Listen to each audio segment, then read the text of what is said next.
Bonjour à tous, donc aujourd'hui on se retrouve pour une petite vidéo un peu particulière. Voilà, je vais pas rentrer dans les détails, mais on va discuter un peu de la question de la révolution culturelle avec notamment Badiou. C'est parti. La révolution culturelle, à mon avis, est le plus important événement politique de la deuxième moitié du XXe siècle. Bon, ça c'est évident, on peut pas commencer quelque chose sur la révolution culturelle sans expliquer très clairement qu'il s'agit probablement du meilleur événement, de l'événement le plus intéressant politiquement qui soit passé. Et vous voyez, ce que j'apprécie là directement chez Badiou, c'est qu'il est pas en train de s'excuser de millions de morts de la révolution culturelle. Bien sûr, c'est terrible ce qui s'est passé à ce moment-là, il y a eu des dérives d'une certaine manière, mais des dérives qui sont le fruit de divergences politiques importantes et non pas de simplement la volonté de pouvoir de Mao, même si celle-ci a une importance. On va voir ça tout de suite, en tout cas. Je pense réellement que c'est à partir d'elle, et en particulier à partir des raisons rationnelles et pensées de son échec, Voilà, c'est ça. que Elle a peut échoué, pouvoir penser mais on va voir, l'entrée dans ce qu'on pourrait appeler la troisième étape de l'expérience révolutionnaire proprement dite, ou de la pensée communiste. Troisième étape, après l'étape marxiste de la fondation, au XIXe siècle. Donc bien sûr, 1848, manifeste, Marx, Engels, socialiste utopique de mes couilles, tout ça. Et l'étape léniniste, disons, de la première tentative qui s'est échouée, comme nous le savons tous, sur le roc de À cause du traître Staline. l'État parti. Alors, Bon. l'ignorance quasi totale concernant cette révolution, la révolution culturelle prolétarienne en Chine, Mais oui, parce qu'au fait, plus personne n'en est sait rien, parce que organisée c'est toujours... depuis presque 40 ans. Oui, bon, bah, en fait, c'est tout le temps. On n'arrête pas de nous remettre les morts, quoi. C'est tout le temps les morts, les morts, les morts. Et du coup, on voit plus c'est quoi l'intérêt de cet événement. On en vient à se dire que Mao était juste un sanguinaire, quoi. Par, je crois, 3 forces complices, ce qui explique cette ignorance ou cette obscurité. La première force, c'est la propagande générale, hégémonique aujourd'hui, évidemment, au service du capitalisme mondialisé, parce qu'à partir des années 80 notamment, ce capitalisme mondialisé Reagan, a bâti sa fortune, Deng son Xiaoping. expansion, Années 80, capitalisme mondialisé qui touche la Chine avec Deng Xiaoping. Et notamment, rappelons-nous, c'est quelques années avant, il me semble, mais on a la création des zones économiques spéciales sur la zone côtière chinoise. On passe par exemple à Shenzhen, voilà, à l'école, on parle souvent de Shenzhen. Des zones où, en gros, c'est l'économie capitaliste, ok. C'est-à-dire, il y a le droit au profit, il y a le droit au profit privé, il y a une certaine liberté sur l'exportation, l'État ne touche rien, etc., etc.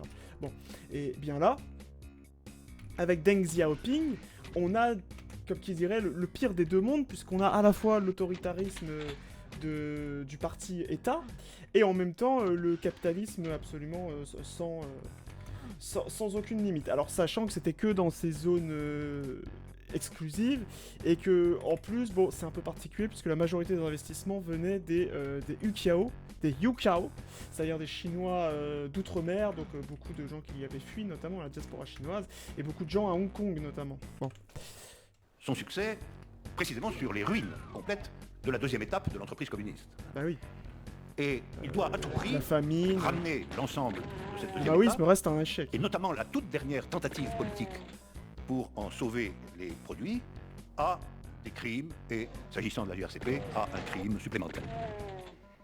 Deuxièmement, et c'est là une complicité décisive, Oui, bien comprendre ça, c'est-à-dire que Mao, quand il lance la révolution culturelle, certes, il cherche à maintenir son pouvoir, à récupérer du pouvoir qu'il a perdu contre Lu Xiaoqi, qui était plutôt l'aile droite du parti, même si maoïste quand même, mais plutôt l'aile droite du parti.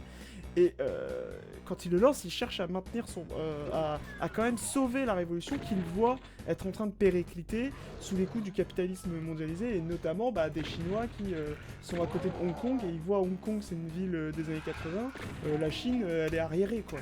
Elle est arriérée parce qu'il y a eu un échec aussi de la réforme agraire, parce que c'est tout le temps le bordel, etc., etc. la propagande de l'État chinois lui-même, issue directement de l'échec et de la répression de la révolution culturelle en Chine. Hein, Répression Xi sanglante de Jinping, ces Xi styles Jinping partisans. a Alors cet été État, envoyé l'État chinois, à la campagne a, quand il était dès jeune. 1976, appelé la révolution culturelle les 10 années perdues. C'était un bilan sommaire. Les 10 années perdues, donc les 10 années qui vont de 1966 à 1976. Mort et cet de Mao. État a, par un décret, en un certain sens sans précédent, ordonné la pure et simple interdiction d'en parler. Voilà. Et donc il a Comme organisé sur cet événement considérable, dont lui-même reconnaît qu'il a occupé 10 ans de l'histoire de la Chine, un total silence. Et enfin, la troisième Oui, d'une certaine manière, a été Macron, en complétée fait, par les intellectuels renégats du maoïsme. il fait ce que je qui, suis en train de pour se faire faire, quoi. pardonner C'est-à-dire leurs péchés, qu'il tire, Et il s'intégrer tire à bras dans raccourcis la sur dominante, l'histoire. si possible, Et là, on va essayer dû se justement de frapper la la poitrine. réhabiliter.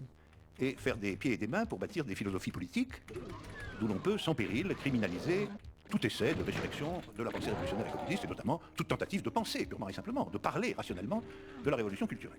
Ah oui, la révolution culturelle, c'est pas combinaison juste... de ces trois forces a fait c'est autre aujourd'hui chose. de ces 10 années, culturel. en un certain sens, comme le veut l'État chinois, 10 années perdues dans la mémoire collective, 10 années oubliées ou ramenées, en général, à des chiffres arbitraires concernant le nombre des morts. Voilà, Comme si, c'est de toute 50 000. façon, dire le nombre des morts était penser quelque chose. Voilà, c'est que Badou, il dit tout ce que je pense, quoi. C'est-à-dire, oui, le communisme, 30 millions de morts, d'accord, qu'est-ce qu'on a dit de ça? Qu'est-ce qu'on a dit de leur expérience? Bon, c'est un peu le problème, quoi. C'est-à-dire que les expériences communistes sont marquées par la répression, sont marquées par les morts, etc. Mais après, en même temps, prenez les pays capitalistes, prenons le Vietnam. Combien de millions de morts? Prenons les morts du chômage, les morts de la malnutrition aux États-Unis encore de nos jours. Hein, où vous avez des quartiers où les gens mangent probablement moins bien que dans certains pays les moins riches du globe. Bon, et tout ça, on ne le prend pas en compte, quoi. C'est-à-dire que si vous mourrez dans un camp, c'est la faute du communisme. Si vous mourrez d'une maladie que vous pouvez pas soigner parce que c'est trop cher dans un système capitaliste, c'est la faute de la maladie, c'est pas la faute du capitalisme. Bon, bah moi je pense qu'on peut... Voilà, comme là je viens de mourir... Est-ce que c'est ma faute? Est-ce que c'est ma faute individuelle ou est-ce que c'est la faute du jeu qui est mal équilibré, de Z-Doom qui au fait se joue un peu différemment par rapport au jeu original? Bref, enfin je vous pose la question. Mais dire le nombre des morts ne permet pas de penser quoi que ce soit.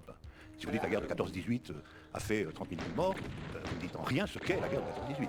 Il en va de même ici, et donc tout cela participe d'une tentative d'oubli général de cet épisode fondamental. Imaginez, on vous dit juste 14-18, c'est 10 millions de morts. Petit à petit, ces forces peuvent empêcher une certaine renaissance des études historiques et politiques concernant la révolution culturelle prolétarienne. Je voudrais signaler qu'il existe un livre synthétique, le plus important, j'ai regardé, ça a l'air pas mal, à ce jour, qui est celui de Hong Yong Lee, et qui s'appelle The Politics of the...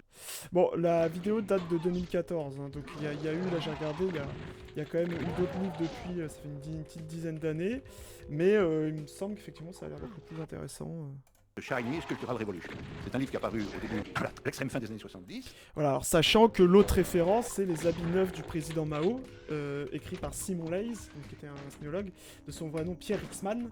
Mais donc Badiou déteste bien sûr Simon Leys, et Simon Leys, si vous voulez, c'est le sinologue préféré des anti-communistes, quoi, qui vont le citer tout le temps en disant bah voilà, lui il a vraiment vu clair dans le maoïsme, etc. Bon, on peut lui reconnaître qu'il a quand même dénoncé les crimes de Mao et comment dire, permis aussi un peu d'ouvrir les yeux sur à toute une frange politique qui peut-être était un petit peu trop laudatrice de Mao et pas très critique, quoi. Mais enfin bon, Leys me semble assez anticommuniste dans en tout cas le peu de choses que j'ai lues de lui. Je connais assez peu, mais voilà, c'est pas non plus un camarade, c'est ça le problème. C'est que la révolution culturelle malheureusement a fini en fait par comment dire, se faire détester même par les anciens camarades parce que tout le monde a tellement perdu là-dedans. Quand vous avez des professeurs qui se font massacrer par leurs propres élèves, quand vous avez des jeunes qui partent à la campagne, quand vous avez des jeunes qui sont pas forcément capitalistes, qui sont pas forcément anti-maoïstes, bon, bah c'est évidemment, ça pose problème. Et c'est un livre décisif pour compréhension minimale de ce qui s'est passé, nourri d'une documentation qui est de plus en plus abondante. On peut aujourd'hui accéder par des moyens plus ou moins complexes à une documentation très étendue, la quasi-totalité des journaux publiés par les Gardes Rouges, la quasi-totalité des déclarations de l'ensemble des dirigeants.